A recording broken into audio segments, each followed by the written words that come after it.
What's up, everybody? My name is Josh LaFleur from Late Start Piano. Today, I'm going to be explaining to you how to pick a piano teacher. So, if you've listened to this channel before, I've talked a lot about the importance of having a piano teacher, the benefits of what they can do for you, and why you should get one if you are able to do so.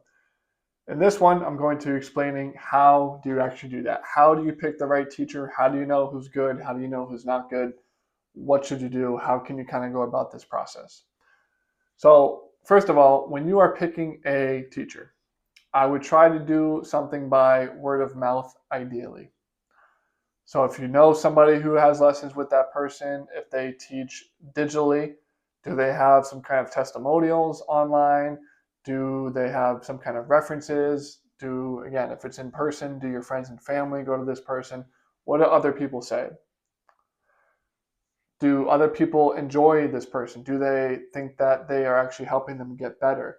Do they have a nice attitude? Is the piano teacher a nice person? Are they helpful, or are they more pompous? Are they more kind of turning your nose up at you type of attitude? Because you want to keep in mind, you're going to be, yes, taking lessons with this person, but you're also going to be spending a lot of time with them. Most piano lessons are about an hour weekly, and most people will stick with their piano teacher for months or even years, right? So you're going to be spending a lot of time with this person, and of course, you will be paying them in the process. So you want to make sure that whatever kind of energy they have, not even piano related, but just whatever kind of person that they are, if they are confident, lazy, whatever, those kind of characteristics, those are going to be rubbing off on you. The old adage of you are whoever you spend the most time with, right? That's what they always say. You're the average of the people you spend the most time with. So if you're spending time with your piano teacher and they are kind of rude, maybe they're more on the lazy side, they can't really explain that well, are they the type of person you want to be spending time with? Or are they more confident? Are they disciplined? Can they communicate well? You probably do want to spend more time with that person, so some of those characteristics can rub off on you as well. So that's kind of point number one. And two, what kind of person are they? And you can get that information from testimonials online or through word of mouth. Point number three is, do you connect with this person? So this, again, you can do through word of mouth or testimonials. You can also just take a couple lessons with them. A lot of piano teachers, maybe they'll have a trial lesson that's free, or maybe they will have like a 30-minute lesson that's half off if it's your first lesson, just to kind of see if you guys connect. And the piano teacher is doing the same. They're also trying to decide if they want to be working with you as a student, and you as a student are trying to decide if you want to work with them as the teacher. So what do I mean by do you connect with them? What I mean is, what are they interested in? What are they interested in? What's kind of the things that they value? What do they place high importance on? What do they like to talk about? Right? So this is more too of an energy thing. It's just an energy thing, which is really why you probably can only figure this out if you connect with them, is if you take a couple lessons and then go from there. Are you guys on the same wavelength? Do you think the same way? And it's not like, are you both from the same part of town? Do you both have a husband or wife? Do you both have kids? Do you both like sports? Do you like to watch NFL on Sundays? It's not really like that. It can be, but it's more of an energy thing. Do you guys just connect energy wise?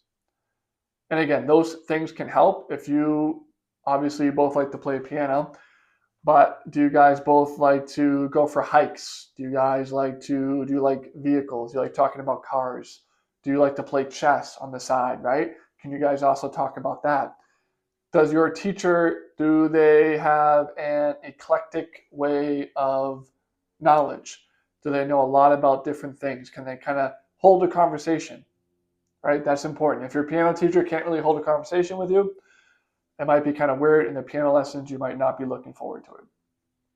But again, this is more focusing on that energy side of things.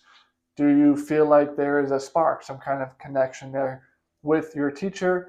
Or are you just saying, they're okay, but this might be somebody better? So that's another thing you want to look for. Next point is, can they communicate? This might be the most important after the connection point, but can they communicate well? So there's really two different skills. There's the skill of actually being able to do something, and then there's the skill of being able to teach it. And really, when you are working with your teacher, they need to be able to actually teach. They need to have that communication skill. So when they explain something to you verbally, when they explain a technique, when they explain what a certain piece is asking of you, do you understand what they're saying? Or are you kind of asking a lot of follow-up questions? Does he need to kind of re-explain things a lot of the times? Do you actually understand it, or are you just saying, yeah, okay, I got it, just to be able to move on? And this is key because a lot of people, they can do something, but they can't teach it. And this applies for piano teachers. This applies to school teachers. This applies to your boss at work, your managers, the people below you at work, your kids, your parents. This applies to everything. This is just having the skill of communication. Can they verbally tell you something and you understand it? Because if you don't understand what they're telling you, or maybe it takes a while, it takes a lot of back and forth for you to understand something, then it might be better to look elsewhere. And it's not like he tells you something and you get it immediately off the bat, but it should be pretty clear, at least as to what they're saying. And then if you don't understand the topic, then you can ask additional follow-up questions and they explain that. But can they communicate well as just a person? Can they communicate well, period? Not just with teaching the piano, but everything else as well. Can they communicate?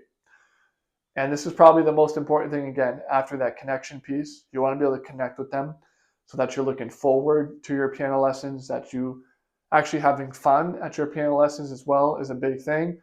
But if they can't communicate and they can't teach, then there's no point in paying them to teach you because they can't do the job. So hopefully that helps you decide figuring out how to kind of go about picking your piano teacher. Any questions, you can let me know in the comments below.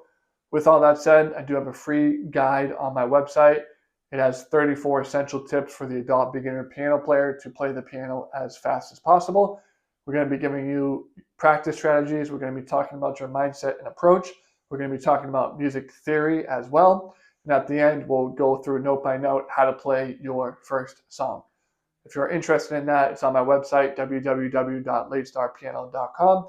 Enter in your name and email address on that page, and you'll have instant access to that guide.